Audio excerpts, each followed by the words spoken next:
Hi friends, എല്ലാവർക്കും tips or happy ലൈഫിൻ്റെ പുതിയൊരു വീഡിയോയിലേക്ക് സ്വാഗതം. നമ്മൾ ഇന്ന് മാതള നാരങ്ങ ഉപയോഗിച്ചിട്ട് അരിഷ്ടമാണ് അല്ലെങ്കിൽ വൈനാണ് തയ്യാറാക്കാൻ പോകുന്നത്. ഇതിൻ്റെ ഗുണങ്ങളെന്ന് പറഞ്ഞാൽ ഒരുപാട് ഗുണങ്ങളുണ്ട്. അതായത് വയറിൻ്റെ പ്രശ്നങ്ങളുള്ളവർക്ക് ഇത് നല്ലൊരു ഔഷധമായിട്ട് നമുക്ക് ഉപയോഗിക്കാവുന്നതാണ്. അതുപോലെ തന്നെ ഇത് നമുക്ക് കുട്ടികൾക്കും അതുപോലെ വലിയവർക്കും കഴിക്കാം. രക്തക്കുറവുള്ളവർക്ക് വളരെ നല്ലതാണ്. അതുപോലെ തന്നെ ഈ ഒരു മാതള നാരങ്ങ ഉപയോഗിച്ചുള്ള ഈ അരിഷ്ടം കഴിക്കുമ്പോൾ ശരീരത്തിന് നിറം വർദ്ധിക്കും. അതുപോലെ തന്നെ ആർത്തവ സംബന്ധമായ പ്രശ്നങ്ങളുള്ളവർക്ക് നല്ലതാണ്. ഇപ്പോൾ പ്രസവം കഴിഞ്ഞതിന് ശേഷം നല്ല ഹെൽത്തൊക്കെ ബെറ്റർ ആവാൻ വേണ്ടിയിട്ട് നമുക്ക് ഈ ഒരു അരിഷ്ടം കഴിക്കുന്നത് നല്ലതാണ്. രോഗപ്രതിരോധ ശക്തി വർദ്ധിപ്പിക്കാനായിട്ട്, ഇമ്മ്യൂണിറ്റി കൂട്ടാനായിട്ടും നല്ലതാണ് ഈ ഒരു അരിഷ്ടം നമ്മളിപ്പോൾ തയ്യാറാക്കാൻ പോകുന്നത്. അപ്പോൾ തയ്യാറാക്കുന്ന വിധമാണ് കേട്ടോ ഞാൻ കാണിക്കുന്നത്. അപ്പോൾ ആദ്യമായിട്ടാണ് നമ്മുടെ ചാനൽ കാണുന്നെങ്കിൽ ഒന്ന് സബ്സ്ക്രൈബ് ചെയ്തേക്കുക. നോട്ടിഫിക്കേഷനായിട്ട് ബെല്ലൈക്കൺ ക്ലിക്ക് ചെയ്തിട്ട് ഓളൊന്നുകൂടി സെലക്ട് ചെയ്യുക. അപ്പം നമ്മളിവിടെ ഒരു മാതള നാരങ്ങയാണ് എടുത്തു വെച്ചിരിക്കുന്നത്. അതിൻ്റെ അല്ലി മാത്രമായിട്ട് നമ്മൾ അടർത്തി എടുത്തിട്ടുണ്ട്. അത്യാവശ്യം വലിപ്പമുള്ളൊരു മാതള നാരങ്ങയാണ്. അപ്പോൾ ഇതുപോലെ നമുക്ക് ഇത്രയും അളവിലാണ് നമുക്ക് കിട്ടുന്നത്. പിന്നെ നമുക്ക് അടുത്തായിട്ട് വേണ്ടത് കുറച്ച് ശർക്കരയാണ്. നമുക്ക് ഒരു കഷ്ണം ശർക്കര ഞാനിവിടെ ചീകി എടുത്ത് വെച്ചിട്ടുണ്ട്. അപ്പോൾ ഇത്രയും 2 സാധനങ്ങൾ നമ്മൾ ഇവിടെ റെഡിയാക്കി വെച്ചിട്ടുണ്ട്.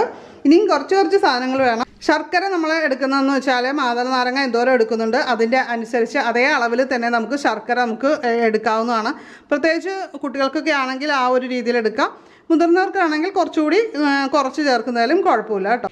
ഭക്ഷണ സാധനങ്ങൾ സാധാരണയായിട്ട് ഉപയോഗിച്ച് വരുന്ന സുഗന്ധവ്യഞ്ജനമാണ് നമ്മുടെ ഗ്രാമ്പു. അപ്പോൾ നമ്മളിവിടെ 5 ഗ്രാമ്പു എടുത്തിട്ടുണ്ട്.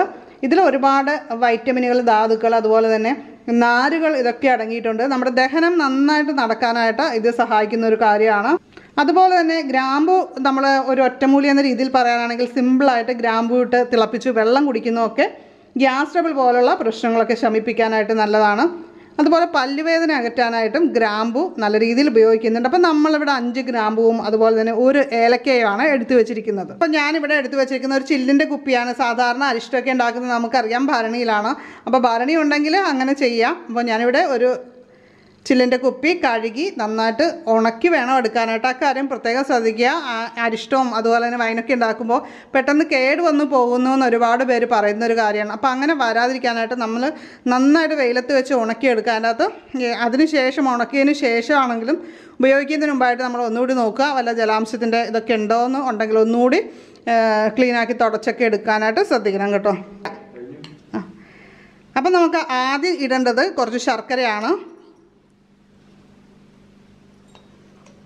അപ്പോൾ എല്ലാ ഭാഗത്തും വീഴ്ത്തക്ക വിധത്തിൽ ശർക്കര ഇട്ട് കൊടുക്കുക. അതിനുശേഷം നമ്മുടെ മാതള നാരങ്ങയുടെ അല്ലി ഇട്ട് കൊടുക്കുക. അതിന് ഞെട്ട് പോലുള്ള ഭാഗങ്ങളൊക്കെ ഉണ്ടെങ്കിൽ അത് മാറ്റിക്കളയണം കേട്ടോ.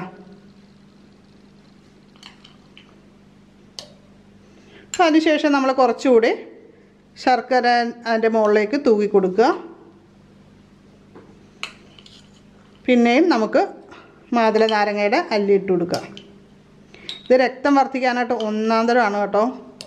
ഇത് രക്തക്കുറവുള്ളവരൊക്കെ വെറുതെ കഴിച്ചാലും നല്ലതാണ്. നമുക്ക് ജ്യൂസ് അടിച്ച് കുടിക്കാം. വെറുതെ ഇത്തിരി നാരങ്ങ നീരും കൂടി ഇട്ട് ജ്യൂസ് അടിച്ച് കുടിച്ചു കഴിഞ്ഞാൽ നല്ല സൂപ്പറാണ്. ഗ്രാമ്പുവും ഏലക്കയും ആണ് നമ്മൾ അടുത്തായിട്ട് ഇട്ട് കൊടുക്കാൻ പോകുന്നത്. അപ്പോൾ അതും ഇതിൻ്റെ അകത്തോട്ട് ഇട്ട് കൊടുക്കുക.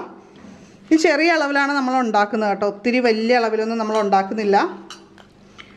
പിന്നെ നമ്മുടെ ശർക്കര വീണ്ടും ആഡ് ചെയ്ത് കൊടുക്കുക. പ്രാവശ്യം ഇത്തിരി കറക്റ്റായിട്ട് ഇത്തിരി കൂടുതലിടുക. നമ്മൾ മസാലയൊക്കെ ഇട്ടതല്ലേ. ഇനി ഫൈനലായിട്ട് നമ്മുടെ മാതള നാരങ്ങ ഇട്ട് കൊടുക്കുക.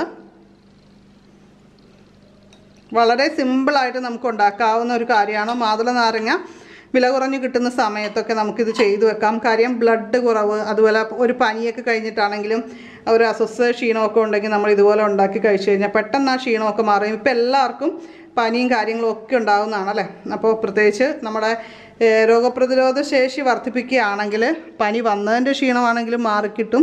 അതുപോലെ തന്നെ പനി വരാതിരിക്കാനും ഒക്കെ സഹായിക്കും. പീരീഡ്സ് കറക്റ്റ് അല്ലാത്ത കുട്ടികൾക്കൊക്കെ തീർച്ചയായിട്ടും ഉപയോഗിക്കാവുന്ന നല്ലൊരു കാര്യമാണ് കേട്ടോ ഇത്. അപ്പോൾ ഞാനിത് നന്നായിട്ട് എയർ ടൈറ്റായിട്ട് തന്നെ അടച്ചു വയ്ക്കുകയാണ് ചെയ്യുന്നത്. ഈ ഒരു അരിഷ്ടം 15 ദിവസം കഴിഞ്ഞതിന് ശേഷം നമുക്ക് അരിച്ചെടുത്ത് മറ്റൊരു നല്ലൊരു വൃത്തിയുള്ള കുപ്പിയിലേക്ക് വരും. അപ്പോൾ ഇതിൻ്റെ സത്തെല്ലാം നന്നായിട്ട് ഇറങ്ങും. ഇപ്പോൾ ഈ ഒരു രീതിയിലാണ് കിടക്കുന്നതെങ്കിൽ അതിൻ്റെ സത്തെല്ലാമായിട്ട് ജ്യൂസായിട്ട് വരും. അപ്പോൾ നമ്മളത് നന്നായിട്ട് അരിച്ചെടുത്തിട്ട് നല്ല വൃത്തിയുള്ള ഒരു കുപ്പിയിൽ, ഉണങ്ങിയൊരു കുപ്പിയിൽ ഒഴിച്ച് സൂക്ഷിച്ച് വയ്ക്കാം. ഇപ്പോൾ ഇത് കഴിക്കേണ്ടത് എങ്ങനെയാണെന്ന് വെച്ചാൽ ഒരു 15 ml കുട്ടികൾക്ക് കൊടുക്കാവുന്നതാണ്. ഇത് ആഹാരശേഷം വേണം കൊടുക്കാനായിട്ട്.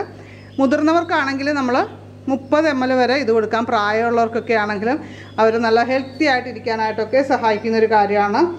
അപ്പോൾ കുട്ടികൾക്കും മുതിർന്നവർക്കും വളരെ നല്ലൊരു അരിഷ്ടമാണ് ഇത് വെച്ച് നമുക്ക് തയ്യാറാക്കാൻ പറ്റുന്നത്. അത് അവരുടെ ഓർമ്മശക്തിക്ക്, ഉന്മേഷത്തിന്, ഇതിനെല്ലാത്തിനും നല്ലതാണ്. അപ്പോൾ എല്ലാവരും ഇതുണ്ടാക്കി മക്കൾ കൊടുക്കുക. പഠിക്കുന്ന കുട്ടികൾക്കൊക്കെ വളരെ നല്ലതായിരിക്കും. അവർക്ക് എക്സാമിനൊക്കെ നല്ല എനർജറ്റിക്കായിട്ട് പരീക്ഷ എഴുതാനും കാര്യങ്ങൾക്കും എല്ലാം നല്ലതാണ്. അപ്പോൾ അയണിൻ്റെ കുറവുണ്ടെങ്കിൽ അതെല്ലാം പരിഹരിക്കാനായിട്ട് സഹായിക്കും. അപ്പോൾ ഇന്നത്തെ വീഡിയോ നിങ്ങൾക്ക് യൂസ്ഫുൾ ആയി തോന്നുന്നെങ്കിൽ ലൈക്ക് ചെയ്യുക, ഷെയർ ചെയ്യുക. അതേപോലെ തന്നെ നിങ്ങളുടെ അഭിപ്രായങ്ങൾ, അറിവുകളൊക്കെ കമൻറ്റ് ചെയ്യുക. മാതള നാരങ്ങയ്ക്ക് നിങ്ങളുടെ നാട്ടിൽ പറയുന്ന പേര് കമൻറ്റ് ചെയ്യുക കേട്ടോ. അപ്പോൾ നമുക്ക് മറ്റൊരു വീഡിയോയിൽ ഉടൻ തന്നെ വീണ്ടും കാണാം. നന്ദി, നമസ്കാരം.